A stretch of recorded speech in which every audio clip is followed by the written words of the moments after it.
తెలంగాణలో అందరూ ఇక సద్దులు కట్టుకొని ఓ 10 జతల బట్టలు చదువుకొని తయారుండ్రి. మంచి పోలీసు వాళ్ళంటి బూట్లు కూడా కొనుక్కోండి.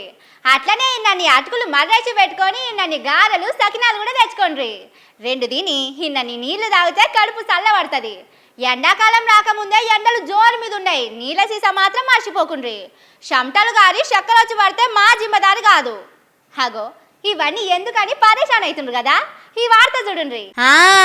ఇవన్నీ ఎందుకో కాదుల్లో మన రేవంతన్ సారు పోరాటం మొదలు పెట్టబోతున్నాడట. ఇన్నొద్దులు ఊకున్నా గాని ఇక ఊకునే ముచ్చట్నే లేదంటున్నాడు. మోడీ సారు మీద గట్టిగానే కొట్లాడతాడట. యుద్ధం ఎట్లా చేయాలి, ఏ కత్తితోని చేయాలి, ఏ డాలు పట్టుకోవాలి, ఏ బూట్లు వేసుకోవాలి, ఏ గుర్రం ఎక్కిపోవాలనే దాని మీద కసరత్తు చేస్తారట. కార్యాచరణ తీసుకుంటాం. మీతో పాటు నేను సిద్ధం. అవసరం అనుకుంటే మోడీ మీద యుద్ధం ప్రకటిద్దాము. దేశాన్ని ఏలుతున్న మోడీ సారు మీదకి రేవంతన్ సార్ ఒక్కడే యుద్ధానికి పోతే ఎట్లుంటది?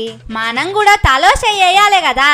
అందుకే బట్టలు చదువుకొని తయారుండమని చెప్పిన.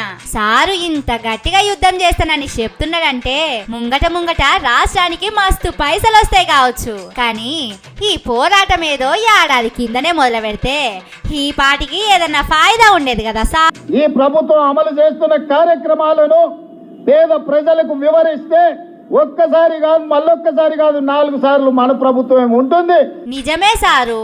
మరి మీ పార్టోళ్ళేమో ఇట్లంటున్నారు ఎందుకు? మీకు అర్థం కావట్లే. కాన్స్టిట్యున్సీలో పార్టీ నేల మీద పడిపోయింది.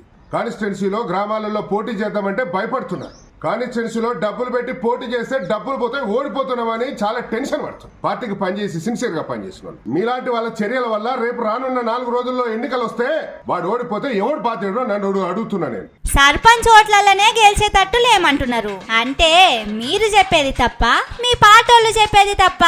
అంత గమ్మతున్నది మీ ముచ్చట. నువ్వు అసలు మనిషివారా పశువా?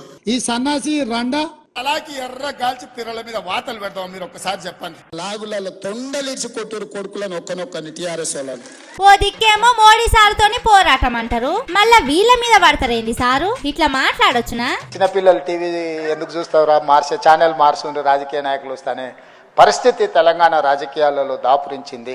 మరి అన్ని తెలిసినాక ఎందుకు సారు మీటింగ్లకు వచ్చి బండ బూతులు మాట్లాడతారు, తొండలు అంటారు, లాగులు అంటారు, ఏందేందో మాట్లాడతారు? జనాల్లో పరువు పోతున్నదని తెలిసినాక కూడా ఎందుకు అట్లా చేస్తారు చెప్పుండ్రి? బూతులు బంద్ చేయొచ్చు కదా. ఏందో ఏమో పోండ్రి. మీరేందో, మీ విధానం ఏందో, మీ మాటలేందో ఎవ్వలకు సమజ్ కావు.